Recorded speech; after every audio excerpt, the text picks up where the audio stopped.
Kembali di Kompas Siang, Saudara. Komisi Pemberantasan Korupsi menunda pemeriksaan Ketua Umum Partai Kebangkitan Bangsa yang juga mantan Menteri Tenaga Kerja dan Transmigrasi Muhaimin Iskandar.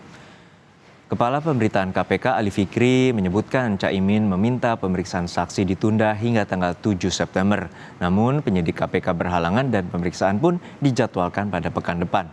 Caimin menjadi saksi dalam kasus dugaan korupsi Sistem Proteksi Tenaga Kerja Indonesia di Kemenaker tahun 2012. Informasi yang kami peroleh dari tim penyidik KPK tadi menyampaikan bahwa telah menerima surat konfirmasi gitu ya dari saksi ini tidak bisa hadir karena ada agenda lain di tempat lain tentunya, dan meminta waktu agar bisa dilakukan pemeriksaan sebagai saksi nanti pada hari Kamis tanggal 7 September 2023. Hari Kamis ada agenda lain yang kemarin sudah kami sampaikan ya, tim penyidik masih mengumpulkan alat bukti di daerah, begitu ya. Penyidik mengagendakan nanti di minggu depan, dan tentu kami juga akan sampaikan kembali ya kepada saksi ini untuk hadir. Kasus ini terbongkar dalam operasi tangkap tangan KPK, 2 pejabat Kemenaker Trans dan seorang pengusaha yang memberikan suap senilai 1,5 miliar rupiah dalam kardus durian. 3 orang ini telah ditetapkan sebagai tersangka.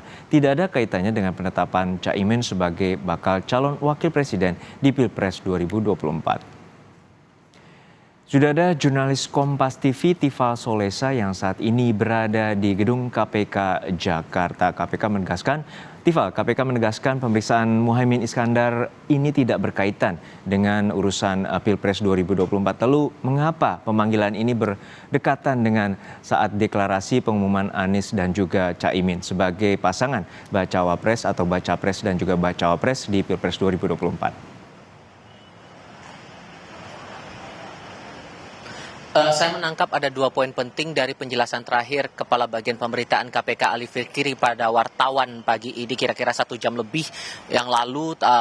Ali Fikri menegaskan kembali bahwa tidak ada unsur-unsur politis di balik pemanggilan Muhaimin Iskandar sebagai saksi untuk kasus dugaan korupsi pengadaan Sistem Proteksi Tenaga Kerja Indonesia atau TKI di Kementerian Ketenagakerjaan dan Transmigrasi untuk tahun 2012. 2 poin tersebut, pertama, pemanggilan terhadap Muhaimin ini dilayangkan pada tanggal 31 Agustus 2023 sehingga ini waktunya jelas berbeda dengan masa penetapan atau deklarasi Muhaimin Iskandar menjadi pasangan Anies Baswedan sebagai pasangan bakal capres dan cawapres untuk pemilu 2024 yang sudah berlangsung di Surabaya, Jawa Timur waktu itu. Kemudian poin yang kedua, pemanggilan terhadap Muhaimin Iskandar ini menjadi penting untuk menegaskan duduk perkara kasus, menambah lagi bukti-bukti dari kronologi kejadian perkara, sehingga ini dianggap penting keterangan dari Muhaimin Iskandar yang saat itu menjabat sebagai Menteri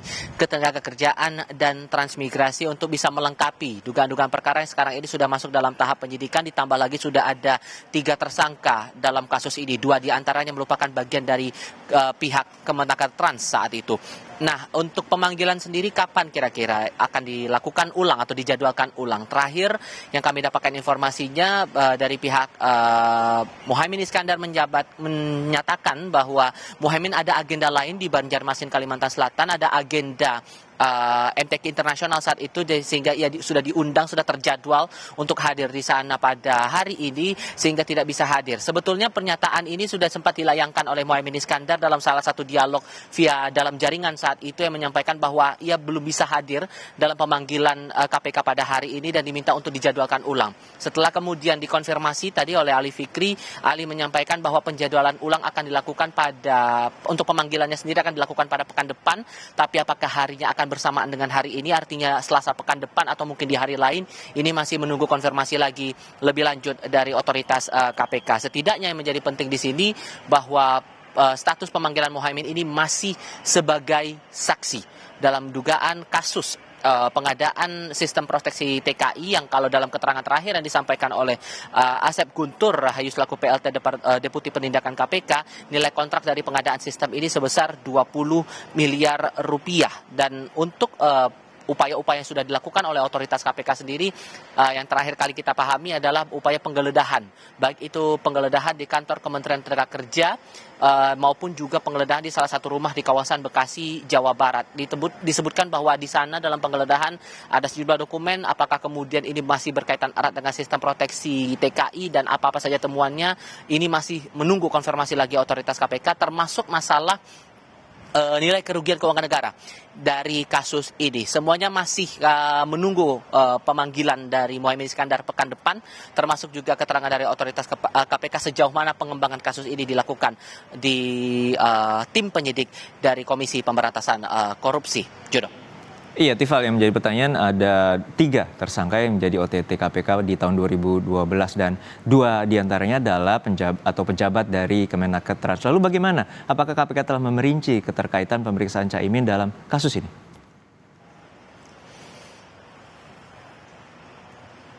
Iya, sebatas pada pernyataan bahwa keterangan Muhaimin Iskandar ini menjadi penting untuk menegaskan kronologi perkara. Karena kalau kita ingat lagi, dalam posisi Muhaimin Iskandar saat itu di tahun 2012 sebagai Menteri Tenaga Kerja dan Transmigrasi, tentu untuk bisa menegaskan lagi bagaimana penganggaran ataupun juga proses dari sebuah proyek ini dijalankan kemudian disusun sedemikian rupa. Tapi apakah apa bentuk spesifik dari peran Muhaimin ataupun juga keterangan penting apa yang coba digali sebetulnya oleh penyidik KPK kepada Muhaimin Iskandar, ini masih belum diterangkan lebih lanjut oleh KPK, dianggap sebagai bagian dari strategi penyidikan, sehingga ini juga yang patut ditunggu oleh otoritas KPK. Terlebih lagi masalah nilai kerugian keuangan negara. Kalau nilai kontraknya sendiri sebesar 20 miliar rupiah, lalu kemudian sebesar apa potensi dugaan korupsi yang dilakukan oleh setidaknya ketiga tersangka yang sudah ditetapkan oleh KPK lebih dulu dalam kasus ini. Salah satu diantaranya merupakan Direktur Jenderal